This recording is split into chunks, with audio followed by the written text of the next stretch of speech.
தால்ச்சா செய்யறதுக்கு நான் 250 கிராம்ஸ் துவரம் பருப்பு எடுத்திருக்கேன். இதை 3 டைம்ஸ் வாஷ் பண்ணி எடுத்திருக்கேன்.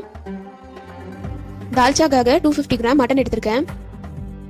தால்ச்சா செய்யறதுக்கு இந்த மாதிரி ஒரு பாத்திரம் எடுத்திருக்கேன். இதுல 1 ஸ்பூன் ஆயில் ஆட் பண்ணியிருக்கேன்.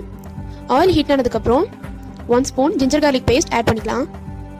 இந்த மட்டன் இதில் ஆட் பண்ணிடலாம்.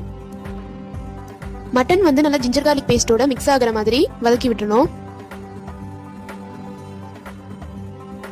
நம்ம வாஷ் பண்ணி எடுத்து வச்சிருந்த துவரம் பருப்பை இதில் ஆட் பண்ணிடலாம். இதை நல்லா மிக்ஸ் பண்ணிட்டு 1 லிட்டர் வாட்டர் ஆட் பண்ணிக்கலாம். இப்போ இதை கவர் பண்ணி லோ ஃப்ளேமில் வச்சு வேக வச்சிடலாம். இந்த மாதிரி ஒரு பாத்திரம் எடுத்துக்கலாம். இதில் ஒரு 1/2 ஸ்பூன் ஆயில் ஆட் பண்ணியிருக்கேன். இதோட ஒரு 1/2 ஸ்பூன் கீ ஆட் பண்ணிக்கலாம். ஆயில் ஹீட் ஆனதுக்கப்புறம் கட் பண்ண ஆனியனை இதில் ஆட் பண்ணிடலாம்.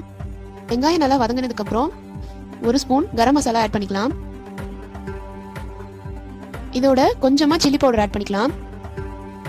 நெக்ஸ்ட் இதில் ஒரு 1/4 ஸ்பூன் டர்மரிக் பவுடர் ஆட் பண்ணிக்கலாம். சில்லி புதினா ஆட் பண்ணிக்கலாம். ஜிஞ்சர் கார்லிக் பேஸ்ட் சேர்த்துக்கலாம். 1 ஸ்பூன் கர்ட் ஆட் பண்ணிக்கலாம்.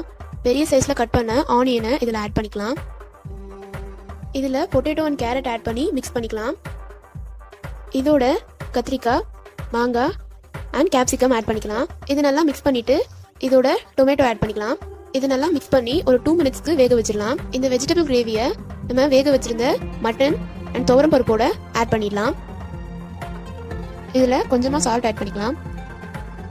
கொஞ்சமாக லெமன் ஜூஸ் ஆட் பண்ணிட்டு நல்லா மிக்ஸ் பண்ணி விட்டுட்டு ஒரு 2 மினிட்ஸ் கழிச்சு பார்த்தோம்னா நம்மளோட தால்ச்சா ரெடி ஆயிடும். பாருங்க, நம்மளோட சூப்பரான டேஸ்டியான தால்ச்சா ரெடி ஆயிடுச்சு. பிரியாணியோட வச்சு சாப்பிடும்போது இது ரொம்பவே டேஸ்டியா இருக்கும்.